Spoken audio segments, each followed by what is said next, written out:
একটা বিষয়ে শুধু বলবো যে তোমরা যা বলছো সেটা একটু বিপরীত। তোমাদের কি রেজিস্ট্রেশন কার্ড পাইছো? এটা রেজিস্ট্রেশন কার্ডটা নিতে হবে। আমি কি বলতে চাইছি বুঝতে পারছো কিনা? তোমাদের এই যে 1 বছর পড়াশোনা করলাম, রেজিস্ট্রেশন টাকা জমা দিলাম, রেজিস্ট্রেশনটা তোমাদের হাতে এখনো পৌঁছায়নি। তোমরা অন্য যা কিছু করো এই কাজটা তোমাদের নিজ দায়িত্বে করতে হবে, রেজিস্ট্রেশন কার্ডটা নিতে হবে। আমরা অন্য জায়গায় শিফট হইলেও এই রেজিস্ট্রেশন কার্ডটা লাগবে। এটা কিন্তু প্রত্যেকের আইডেন্টিটি, বুঝাইতে পারছেন? কথা কম বলো। এইটা প্রত্যেকের লাগবে, এইটা এনিহাও আগে সংগ্রহ করতে হবে। এটা হলো তোমরা যা চাইছো তার থেকে হয়তো একটু ভিন্ন মনে হতে পারে, কিন্তু তোমার যে আইডেন্টিটি সেটার জন্য এই রেজিস্ট্রেশন কার্ডটা তুমি যেখানে যেতে চাও, আমাদের পরের যে ধাপ সেখানে গেলেও এটা লাগবে। ঠিক আছে? এই কাজটা তোমরা নিজ দায়িত্বে করবে। স্যার এটা সংগ্রহ করার প্রসেস কি স্যার?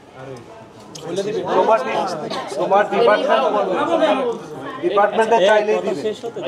আচ্ছা আচ্ছা, বুঝছো? ডিপার্টমেন্ট চাইলেই দিবে।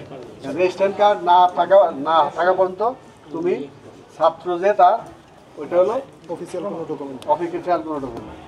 আর বাকি যে কথাগুলো বলছো এগুলা আমি এই সকালে এসেই একটু দেরি হয়েছে আসতে, চেষ্টা করে গেছি 2 জনের সাথে কথা বলতে, প্রবিসি দিছি। তো ওনারা অনুষ্ঠানে আছে একটু খবর পেলাম, এর মধ্যে প্রবিসি স্যার ফোন দিয়েছিলেন। তো উনি একটু ফ্রি হইলেই আমাকে ফোন দিলে আমি যাই টোটাল জিনিসটা তুলে ধরি। তাতে যদি তাদের কোনো রকম ভিন্নতা বলে, তাহলে আমাদের লাস্ট অপশন যেটা তোমরা বলছো, আমিও জানি, ওইখানে কথা বলা আছে, কি করতে হবে সেটাও নির্দেশনা আছে। সেই প্রসেসে আমি বললাম যে তোমাদের একটা চিঠি দেখাইছি, চিঠির কি অংশ আছে এটাও পড়ছি। ঠিক আছে? সিদ্ধান্তটা ওইখান থেকে আসতে হবে, সেটা আমার প্রস্তুতি আছে। কারণ আমার এইটা হলো যে কোনো জায়গায় যখন তোমরা আসছো, আসার আগে একটা স্মারকলিপি নিয়ে আসছো, নিজেরা জড়ো হয়েছো, নিজেরা কথা বলছো, তারপরে এসে আলটিমেটাম দিচ্ছ। এই তো আমাদের ওই আলটিমেটাম দেওয়ার আগে একটু কথা বলা। কালকে মিটিং করছি, আজকে এই যে আমি যে অবরুদ্ধ সেটা জানাইছি। ঠিক আছে? এখন হলো গিয়ে বলবো যে এগুলা না হইলে আমার পক্ষে কাজ চালানো সম্ভব না, তাইলে আমাকে যারা নিয়োগ দিয়েছে তাদেরকে আমি ফাইনালি জানাই দেবো। ঠিক আছে? তাহলে তোমরা ধৈর্য ধরো। ধৈর্য বলতে আমাদের একটা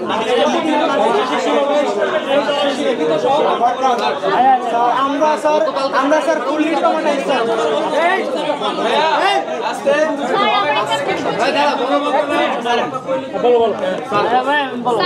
প্রশ্ন ছিল, কালকে আমরা ঠিক একই কথা নিয়ে আপনার কাছে এসেছিলাম, আপনি আমাদেরকে আস্থা দিয়েছিলেন আমরা ফিরে যাই। আমরা বাসা যাওয়ার আগে আপনি আমাদেরকে বললেন যে তোমাদের এই বিষয়গুলো নিয়ে কাজ চলতেছে, আজকে মিটিংয়ে গিয়ে কথা বলবো। আপনি এই বিষয়টা আমাদেরকে জানালেন, যার কারণে আমরা সকালে বাসা যাওয়ার আগেই স্যার কিভাবে আমাদের ফর্ম ফিল আপের ডেটটা, মানে এরকম একটা সার্কুলার ওরা প্রকাশ করে দিল। এই বিষয়ে কি আপনি তাদের সাথে কথা হয়নি? আপনি কি এই বিষয়টা জানতেন না? তখন তো আপনি আমাদের এই ভর্তি বিজ্ঞপ্তি সম্পর্কে কোনো কিছু অবগত করেন। তার মানে কি আমরা ফর্ম ফিল আপ বিজ্ঞপ্তি সম্পর্কে কোনো কিছু অবগত করেন, তার মানে কি আমরা এটা ধরে নিব যে অন্তর্বর্তী প্রশাসক এই ফর্ম ফিল আপ বিজ্ঞপ্তি সম্পর্কে কোনো কিছু জানতো না কালকে সকাল পর্যন্ত? হ্যাঁ, এরা ফর্ম ফিল আপ কখনোই রেজাল্ট না দিয়ে দিতে পারে না। রেজাল্ট তো হয়নি স্যার। এটা তোমার কাজ করতে হতে আসলে ওদের হয়েছে স্বাক্ষর হয়ে যাওয়া মানে এখন নেটে আসতে হতে সময় লাগতে পারে, হয়ে গেছে। ফর্ম ফিল আপের বিজ্ঞপ্তি শোনো, মিনিমাম 1 মাস সময় দিতে হবে। আলোচনা হয়েছে এই জায়গায়, যেটা তোমরা এখন যে সমস্যাটা, এটা অনেক কিছু কালকে আলোচনা হয়েছে। শেষে যে আমরা যে জায়গায় খুব বিপদগ্রস্ত, কারণ কালকে একটা মারামারি ইন্টারমিডিয়েট বিজ্ঞান কলেজ, 3 জন হসপিটালে, ওই অবস্থায় আমরা দ্রুত স্থান ত্যাগ করা ছাড়া উপায় ছিল না। আজকে এই যেটা বললাম যে অবস্থাটা জানিয়ে আমার কি করতে হবে সেটুকু আমার রেডি। ঠিক আছে? তার মানে কি স্যার আমরা মানে ইতিবাচক উত্তর পাবো? আমি তো নেগেটিভ বলার জন্য তোমাদের সামনে দাঁড়াই। ঠিক আছে? আমরা যে প্রস্তাবগুলো যেগুলো আসছে প্রত্যেকটা নিয়ে আমার ইয়েতে লিখিতভাবে দেওয়া, এটা মৌখিক না শুধু। আপনি লিখিতভাবে দেবেন এবং কার্যকর করবেন আপনি কার্যকর শুধু।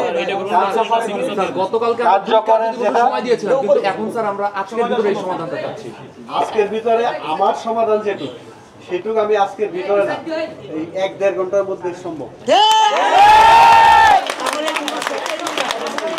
ফাইনাল সিদ্ধান্ত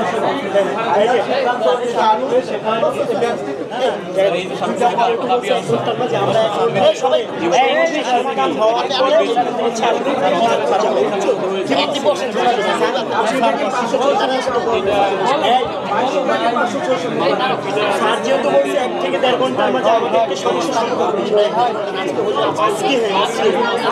আজকে সমাধান লাগবে। চুপ করার কথা বলি ভাই, চুপ করো না প্লিজ, সবাই চুপ থাকেন। ভাই 1 মিনিট মানববন্ধনের যে বিষয়টি স্যার ক্লিয়ার করবে, আমি স্যারকে বলছি মানববন্ধনের যে বিষয়টা, এটা আমি ফিটা দেখে নেই, কারণ এটা ধরো ওই যে অফিসিয়ালি যখন আসে আমরা আগের বছরটা দেখি, দেখে আগেরটা থেকে যেন বৃদ্ধি না পায় কোনোভাবে। হঠাৎ করে আমি তোমার এটা জিজ্ঞেসটা করে না দেখে এটার সাথে কি কি ফি ধরা আছে মানোন্নয়নে সেটা একটু দেখতে হবে, দেখে তারপরে বলি। কারণ বেশি হলে সঙ্গত গার্জন এইবার মাস্টার্স ফাইনালে ওরা আসার পরে সেখানে আমরা পরে 450 টাকার মতো কমাইতে পারছি। 450 বা 45 অযৌক্তিক কোনো ফি যাতে না নেওয়া হয়। স্যার ওই ফির মধ্যে দেখা যায়, আমি একটু বলি স্যার, ওইখানে দেখা যায় রোভার স্কাউট ফি দেয় ঢাকা বিশ্ববিদ্যালয়, বিএনসিসি ফি দেয় ঢাকা বিশ্ববিদ্যালয়, ক্রীড়া ফি যায় ঢাকা বিশ্ববিদ্যালয়। আমরা ঢাকা বিশ্ববিদ্যালয়ের কোনো সুযোগ সুবিধা নিচ্ছি না, ঢাকা বিশ্ববিদ্যালয় আমাকে বিন্দুমাত্র সুযোগ দিচ্ছে না, তো আমরা এই ফিগুলো কেন ঢাকা আমরা কেন্দ্র বিরোধী বল। আচ্ছা ভাই, কেন্দ্র যেহেতু আমরা স্যার এবার দাবি করছি আমাদের ক্যাম্পাসে পরীক্ষা হবে, সেটা কেন্দ্র ফি তো আর দিতে হবে না। রোভার বিএনসিসি রেড কেসে থাকে ঢাকা বিশ্ববিদ্যালয় যায় বিশ্ববিদ্যালয় লেখা আছে ডেডিকেটেড ঢাকা বিশ্ববিদ্যালয় লেখা থাকে। লেখা থাকে। একটা বিষয় এখানে হাইলাইট করে দেওয়া আছে স্যার। একটা বিষয় তোমাদের জানতে হবে, সেটা হলো কেন্দ্র ফি যেটা, এইটা ছাড়া কোনো পরীক্ষা নেওয়া সম্ভব না। এটা যেখানে যাও বোর্ড ফি, বোর্ডে দেখবে কেন্দ্র ফি আছে, পরিমাণ কম বেশি সেটা ভিন্ন হতে পারে, কিন্তু সেটা কেন্দ্র তো ফি ছাড়া আমরা ওই ক্যাম্পাসে যাই বিদে ওই ক্যাম্পাসে এটা ওই দেব। এখানে চলে ফেরত দিয়ে দেয়। এখন আমরা নিজ ক্যাম্পাসে পরীক্ষা করব, অবশ্যই কম। আচ্ছা স্যার, ফেরত দিয়ে দেয় না, দিয়ে দেয় কেন্দ্র ফিটা দিতে হবে, কিন্তু সেটা হলো যে পরিমাণের ক্ষেত্রে ভিন্ন হতে পারে। স্যার এটা হচ্ছে আমরা অন্তর্বর্তী